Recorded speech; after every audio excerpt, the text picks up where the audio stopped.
Okay, so welcome back. And the question was, before we went to break, what if you prayed, prepared, and planned, but the next thing you knew, it was out of your hands? Well, welcome to life, Dave. Welcome to your job, to your relationship, to your financial situation, to the activities that you plan on doing. Because my son was meticulous in planning and preparing and just actually documenting everything that was going to happen, when it was going to happen, how much it was going to cost.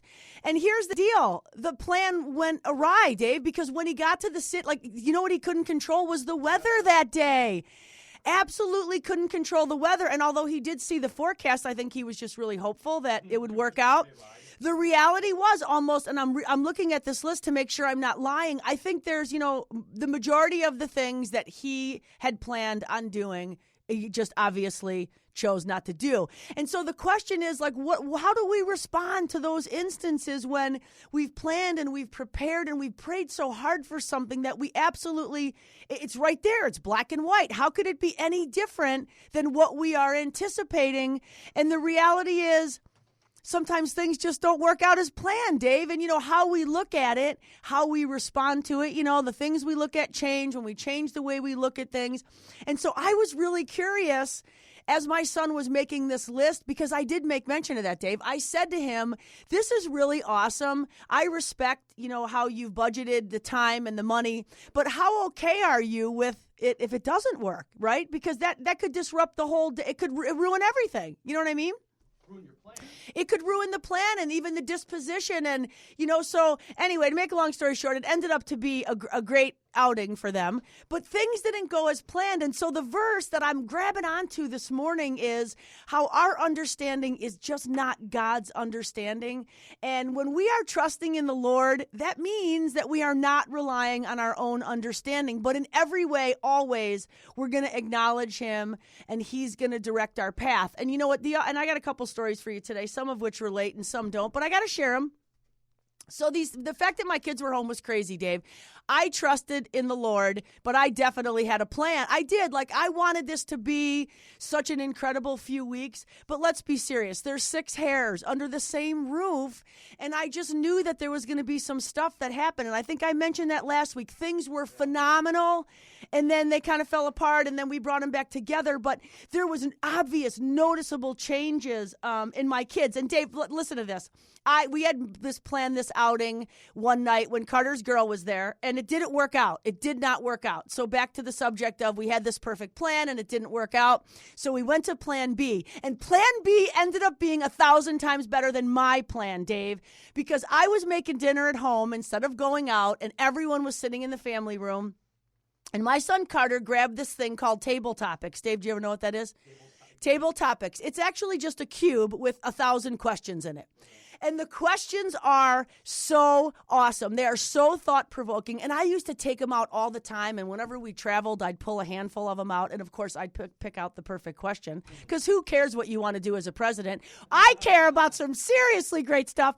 And so, anyway, there was an opportunity for us all to be in the kitchen. And Carter was asking us these questions. And, Dave,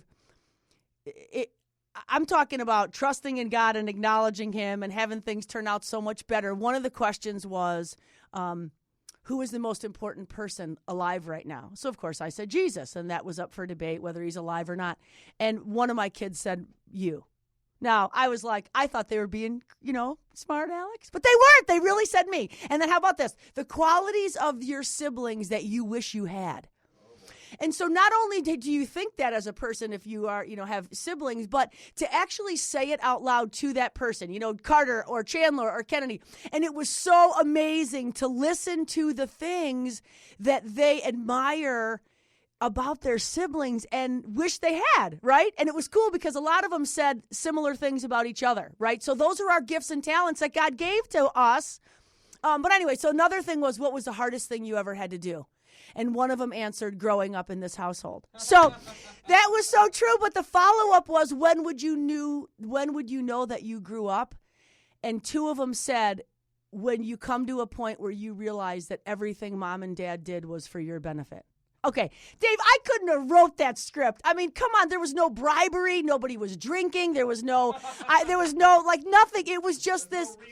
Yes, but here's the other thing. Speaking of drinking, I can honestly say that Mike, I had 2 boys home from college for 3 weeks at least, and it was not all about that. So that made me really happy too. But anyway, back to the subject matter. So what do you do if you prayed, prepared, and planned, and the next thing you know it's out of your hands? So that's that thing called faith. Like the greatest test of our faith is when you don't get what you want, but you still are willing to thank God. Stay the course. Because there's so many times where we give up right when we are on the cusp of the promise. And, faith is so hard. Especially when you're waiting for something, trusting is so, so hard. And, that whole thing about faith, faith is not believing that God can, okay? Because we know that. As people of faith, we know God can. The disconnect is in knowing that he's going to, that he's absolutely going to. Dave, do you ever struggle with that? Pipe in and tell me here. Are you walking in your faith, trusting all the time? I was compressing what you just said, because like you said, he can. It's when and if is the $1 million question. Yeah. So it's not saying, well, can he do this? Well, of course he can. Yeah. It's when and if, and that's where faith comes in. That's exactly right. And so it's so easy to walk by faith when things are going good, right? But it's when we have faith and are able to trust God in those storms of life, when we have this plan. And, Dave and I kidded around about Carter's itinerary, but how many of you really have had a similar itinerary about your life, about who you're going to marry and how many kids you're going to have and how much money you're going to make and where you're going to live and how things are going to turn out? And all of a sudden, your relationship isn't what you thought. You no longer have the job that you thought you would have. Now you got some diagnosis that wasn't part of the itinerary, and your whole world gets completely turned upside down. So I don't know, are you someone who just knows that you know that God has a reason for allowing those things to happen, and we don't have to understand them? But we just have to trust his will. Dave, I think Dave is real. You guys don't know Dave as well as I do. Dave is a half full kind of guy. You are. You look at the positive about everything, and you really do. And I really do think that if you look at things from the positive perspective, it's so much easier to step into it, right? If you're believing it and setting the intention. But anyway, so here's the bottom line for those of you who do not make lists and are not meticulous with an itinerary about your life. I have 2 sons, and one of them made a plan to go to Chicago on 5 occasions in the 3 weeks that he was home. He had no plan. He had no money. He had no itinerary. And the bottom line was he didn't even end up going anyway. But it doesn't make them any worse or better of people or the gifts that they bring to the table. The fact is I want both of them to be trusting in the Lord, leaning not on their own understanding, but in all their ways acknowledging him, because then he's going to direct the path. And I'm digging that. So we got to go to break, but first we're going to thank Greg Cunis for sponsoring the show, and we'll be back on Lake 96.1. Okay, so the broken and scarred Hehr family just ended their Christmas vacation, Dave, and both of my boys went back to college, and I have to say that it was the most perfectly imperfect Christmas break that any mother of 4 kids who came out of me and Bob could ever ask for. It was absolutely amazing. And so I'm giving God all the glory for making the changes that he has in my kids' life and maybe in my life. So I'm looking at things from a different perspective. And obviously I'm looking at things from a different perspective, Dave, if I allowed some girl to sleep over in my house. What? Yeah, so my son Carter, who's 20 years old at the University of Arizona, has a very, very serious girlfriend. Considering no one else has ever been serious in his life. People are talking because this is just really crazy, the way he has been acting with this girl, around this girl. And I was okay with having her come, Dave. I made it clear that she'd have to sleep in at another house. Okay, I'm lying. I let her sleep in my house, but 2 floors down from Carter. And what was so cool is prior to her arrival, which was just going to be like the last 4 days of his time home, what I saw about my son was like a totally different side of him. You know, he's a planner and he's a preparer. There's no doubt about that. But he was like just meticulous in orchestrating everything for this girl's visit. I mean, from the Christmas presents he chose to the wrapping paper he wrapped them with to, you know, if there was a warm enough blanket on the bed and the case didn't match. I mean, it was crazy. Because normally, I mean, most girls never made it past my basement. And this girl, no, and that sounds really rude, but I'm talking like, yeah, this girl has just rocked his world. And wait, so remind me about the rock the world thing. But anyway, so one of the things that they decided to do, or he decided to do for her for a Christmas gift was go to Chicago. I mean, she's never been on an airplane. She's never seen snow. And certainly she's never seen Chicago. And so she's from Phoenix, Arizona. And to watch Carter, this took like almost a day. I watched him, you know, he did some research about what you can do in the city and, you know, obviously how much it costs because he's on a budget and they had agreed how much they were going to spend. And so I have to read you this itinerary. And I want you to remember that my son is 20 years old and he wrote this list, hand wrote this list about what it is they were going to do, starting with, you know, getting up and at 9:35, getting on the train. So here was his list. At 9:35, we're going to get on the train. We're going to arrive at 11:23, and then we're going to, in parentheses, walk 8 minutes to the Willis Tower. We're going to go on the sky deck. We're going to take a little visit, and then we're going to walk 2 minutes to the New York City Bagel. We're going to then, and these are all bullet points, we're then going to say hi to Mr. Kaplan. We're going to have a lovely lunch. He didn't say lovely. I did. He's just a really good friend of our family who owns the pizza places and New York City Bagels. So he was going to see Mr. Kaplan and have lunch and then walk 20 minutes to the hotel. This is great. So the next bullet point is check into the hotel, put my stuff down. So Dave was laughing and saying like, okay, so you got it. So this is like, so he was so meticulous and he planned and he prepared. And I prayed the whole time that everything was going to work out as he planned. But anyway, underneath that, it said, walk 5 minutes downtown to Michigan Avenue to the Hancock. Go on the 360, which is the Hancock, right? And walk around Michigan Avenue. This is so cute. Enjoy a night together. Enjoy our evening together. And then he put in parentheses, dinner in or you know, dinner out or order in. And then to the next day, check out of hotel by 2:00, get on the train and arrive in Harvard at 3:30, and then take the car home by 6 p.m. Okay, Dave, how cute is this? Absolutely planned and he planned and he prepared. Please talk, Dave. It's not just that it's planned. Yes. But it's that each minute is budgeted for from point A to point B and point B to point C. Yes, and I didn't even mention the budgeted for because he actually had by dollar exactly what it cost at the bottom. So he knew. And when he was trying to figure out what they could do, he was pulling things out because you can get two for the price of one. And he looked into the cancellation policies of all these passes. Like, so number one, I was really like, I was kind of taken aback a little bit that my son, even though he's a planner and a preparer, that he would go to these lengths. And I really have a lot of respect for the fact that his strength is that he is so strategic. So his understanding was that these things were going to happen exactly as he planned, within the time frame he planned, within the budget that he planned. So before we go to break, I just want you to ponder while we are on break, like what if you prayed and prepared and did every plan, and the next thing you know it was out of your hands. So let's talk about that when we get back. You're journeying with Judy right here on Lake 96.1.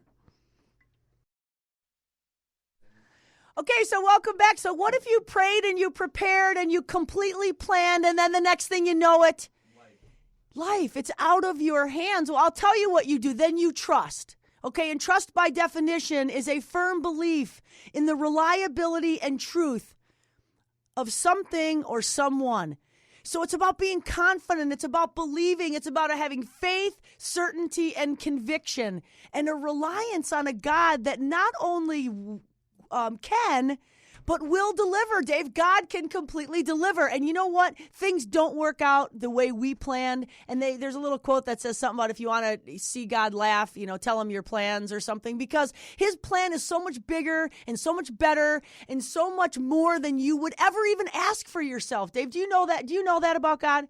When you ask for something, God's like, that's it? You kidding me? That's easy. Like, ask for some really huge stuff and trust me and don't lean on your own understanding, because if you're relying on your own understanding, it seems impossible, right? Totally makes sense. Okay, so there is 3 simple steps, my friend, to this whole verse. I mean, there's 3 things. We're going to talk about them right now. Number 1, trusting in the Lord with your whole heart, okay? And leaning not on your own understanding. You know why? Because your understanding is wrong, Dave. It's wrong almost all the time, if not 90% of the time. I'm believing that, okay? So if you're completely trusting in his power, his providence, and his promises, I promise you that things will end up different than if you're trusting on your own. And this thing about trust is literally the first lesson of faith, okay? Insanity comes into our life when we're trying to trust ourselves. Dave, do you believe that? Yes. Okay, do you see people spinning their wheels and trying to orchestrate something that they literally have no control over, right? Yeah. So that's exactly right. So this whole thing about your whole heart, like, I don't know what part of your heart you're not giving to God, but he wants all of it. Like, he wants the whole part, like entire reliance, which means you're saying no to yourself and you're saying yes to God, because God is bigger than any problem that you face. There's just no doubt about that. And when we're not trusting, the opposite of trust is fear. And when fear sets in, we got some fear, we got some doubt, we got despair and anxiety, and that is the exact opposite, Dave, of trusting in God. So we got to be people that trust in the Lord and lean not on our own understanding, because God is bigger than a diagnosis, an employer, and anything that you want to fill in the blank. He is. So you got to trust him. You got to trust him with your money. You got to trust him with your marriage. You got to trust him with everything. Okay, how about this? In all your ways, acknowledge him. Okay, in all ways. That means always and always. A-L-L ways and always. Okay? Not sometimes, not once in a while, but all the time. And here's what it says. It says to do it. It doesn't say try to. This is a literal command, Dave, from God. In all ways, acknowledge me. Acknowledge means accept, admit the existence of truth. Okay, the truth is God is God and you're not, Dave. Do you know that too? I know you know that. Okay. So it's either all or nothing when it comes to this acknowledging God in all ways. Okay. Remember that quote? Compromise does not lessen the tension. It weakens the resolve. So when we are people who are trusting God in some areas and not others, it really just opens the door to not trust him in those other areas, right? When I am completely walking in my faith, there is nothing that shakes me. You are able to have complete joy and complete peace within you, even though there's all this stuff around you that just isn't even in your control. And so I'm digging that. So you got to do it. You got to listen to the commandment. Accept, admit the existence of truth. Okay, so acknowledge him. And then what is he going to do? Because here's the thing about God. I'm so fired up today. Here's the thing about God is that when he says do this, on the other side of the do this is a promise. And so unlike my kids who say that I say no more than I say yes, here's a tip on parenting. Say yes more than you say no. But I don't. So if you do what God says, then he promises to give you something. And so what he says is if you acknowledge me, if you trust in me with your whole heart, not a little bit of it, but all of it, that you do not lean on what you're thinking because it's wrong, I'm going to direct your path. I'm going to tell you where to go. Dave, I'm still a big fan of this Garmin that I have, although it's so out of date. I need to spend $100 and buy a new one. God is not the Garmin, okay? God is not the guy who figures out how not to get you to where you need to be and adds time to the program, okay? He will lead you, guide you, direct you, and provide for you all the time and every time. See, he didn't bring you this far to abandon you. That's just not the way he rolls. And so if you're praying and preparing and you even planned, and next thing you know, it's out of your hands, I'm going to tell you, in his time and in his way, it might take a year, it might take a day. But if you trust in the Lord with your whole heart and you lean not on your own understanding, in all your ways you acknowledge him, and he's going to direct your path. And I am digging that. Lastly, I just got to remind you that God is in control when every other thing feels out of control. And as my son's friends left my house after meeting his girlfriend, I took the time to acknowledge those 3 boys and said, thank you for coming to meet the girl that rocked Carter's world. And the kid looked right at me and he said, Mrs. Hehr, we met you a long time ago. Wasn't that awesome? Like, I'm the one who rocked his world. I love that. So anyway, in all your ways, acknowledge him and he will direct your path. So this week, keep it hot, honest, open, and transparent. Peace out.